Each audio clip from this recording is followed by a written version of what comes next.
Kali ini saya ingin menceritakan tentang 10 raja yang memerintah kerajaan Mataram Islam.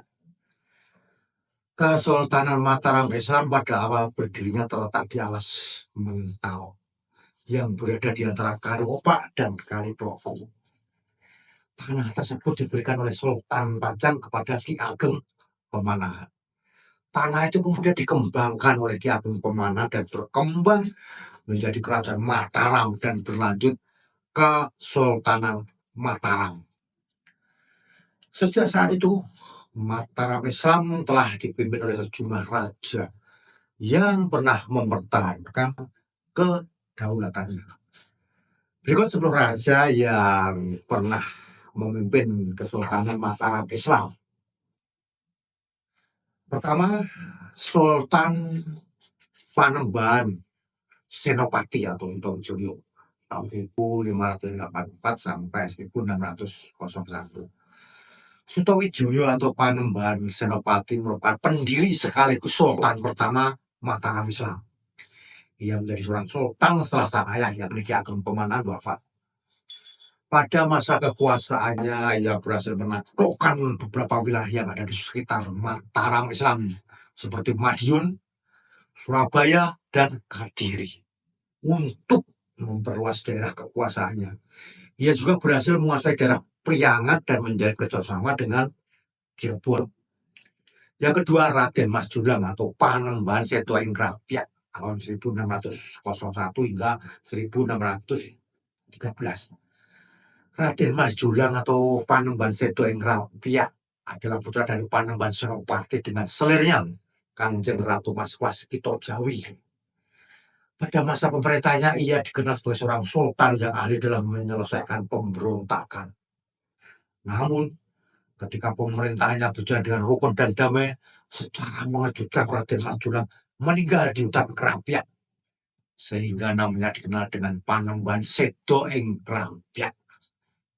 Yang ketiga, Raden Mas Rangsang atau Sultan Agung Hanyokrokusumo tahun 1613 hingga 1645. Raden Mas Rangsang atau yang dikenal dengan Sultan Agung Hanyokrokusumo merupakan sultan ketiga sekaligus yang terlama sepanjang sejarah Mataram Islam. Sultan yang satu ini memiliki masa jabatan hingga 32 tahun lamanya. Semasa hidupnya ia dikenal sebagai sosok sultan yang banyak meninggalkan perkembangan budaya. Sultan Agung dikenal sebagai pendiri kalender, penulis karya sastra berjudul Serat Sastra Gending, dan menyempurnakan bahasa di Pulau Jawa.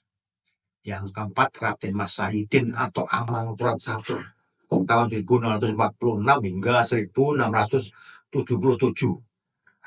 Raden Mas Sahidin merupakan putra dari Sultan Agung, sehingga dirinya mengisi jabatan sebagai sultan setelah wafatnya sang ayah dan menjadi raja keempat Mataram Islam.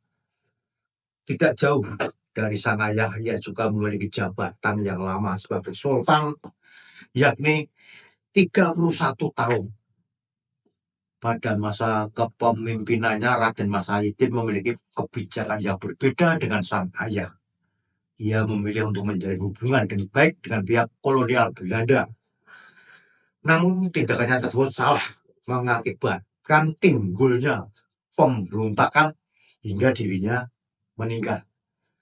Yang kelima, Pangeran Adipati Anom atau Amangkurat II yang memerintah tahun 1677 hingga 1703.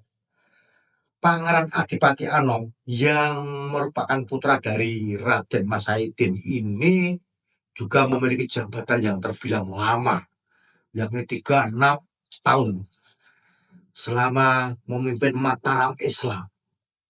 Dirinya dikisahkan sebagai pemimpin yang berhati lemah dan mudah dipengaruhi oleh VOC. Sama halnya dengan sang ayah, Pangeran Adipati Anom ini juga kembali mendapatkan serangan dari pihak kolonial. Amangkurat II meninggal pada saat berusaha memperbaiki hubungan dengan pihak VOC. Pada era kepemimpinan Adipati Anom ini, pusat kekuasaan berpindah ke Kartasura dan raja atau sultan kemudian berganti dengan gelar Susuhunan atau Sunan. Nah, yang keenam Amangkurat III yang memerintah tahun 1703. Pada awal hingga akhir kepemimpinan Amangkurat III itu diwarnai dengan berbagai macam pemberontakan. Terlebih ketika insiden ketidakpercayaan VOC terhadap garis keturunan Amangkurat. Kemunduran pemerintahan Amangkurat III terlihat ketika Pangeran Puger mendeklarasikan diri sebagai Sunan Kartasura dengan gelar Pakubuwono I. Sejak saat itu Amangkurat III terpaksa melarikan diri dan menyerahkan Kartosuro. Yang ketujuh Pakubuwono I tahun 1704 hingga 1719. Setelah berhasil merebut wilayah kekuasaan dari Amangkurat III, Pakubuwono I akhirnya resmi menjadi Sunan Mataram Islam dan semakin terikat kuat dengan VOC. Bahkan ia pernah mengeksekusi Adipati Jambrono atas perintah VOC. Era kepemimpinan Pakubuwono memang tergolong singkat. Ia meninggal pada tahun 1719 dan digantikan oleh putranya, yaitu yang ke-8 Raden Mas Suryaputro atau Amangkurat IV tahun 1719 hingga 1726. Raden Mas Suryaputro merupakan putra dari Pakubuwono I yang memilih menggunakan gelar Amangkurat. Pada saat kenaikan tahtanya menjadi seorang sunan, telah diwarnai dengan berbagai pemberontakan oleh Pangeran Blitar, Purboyo, Madiun, serta Aryo Mataramdipati. Namun, seluruh pemberontakan tersebut berhasil ditumpas dengan bantuan dari pihak kolonial Belanda. Sama halnya dengan sang ayah. Putra dari Pakubuwono I ini juga menjabat dalam waktu yang singkat karena wafat diracun pada tahun 1726. Yang ke-9 Raden Mas Prabu Suyoso atau Pakubuwono II 1726 hingga 1742. Pada era pemerintahan Raden Mas Prabu Suyoso atau Pakubuwono II, pusat pemerintahan Mataram kembali berpindah ke wilayah Surakarta atau Solo. Pada saat itu pula Mataram pernah dikuasai oleh VOC karena sakit pada tahun 1747 dan menunjuk raja baru sesuai izinnya. Yang ke-10 Raden Mas Garendi atau Amangkurat V 1742 hingga 1743. Raden Mas Garendi atau Amangkurat V merupakan putra dari Pangeran Teposono.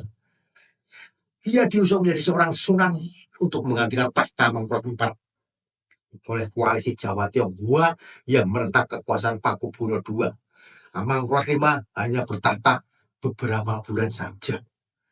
Setelah itu dilengsarkan oleh Pakubuwono II. Pakubuwono II bertahta lagi sampai digantikan oleh anaknya yang bergelar Pakubuwono III.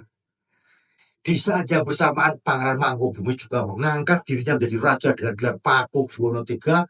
Kemudian diadakan perjanjian Giyanti. Secara umum, berakhirnya kerajaan Mataram Islam ditandai dengan disepakatinya perjanjian Giyanti pada tahun 1755 yang membagi kerajaan Mataram Islam menjadi dua bagian, yakni Kasunanan Surakarta dan Kesultanan Yogyakarta. Demikianlah yang bisa saya ceritakan. Sekian dulu. Rahayu berkah.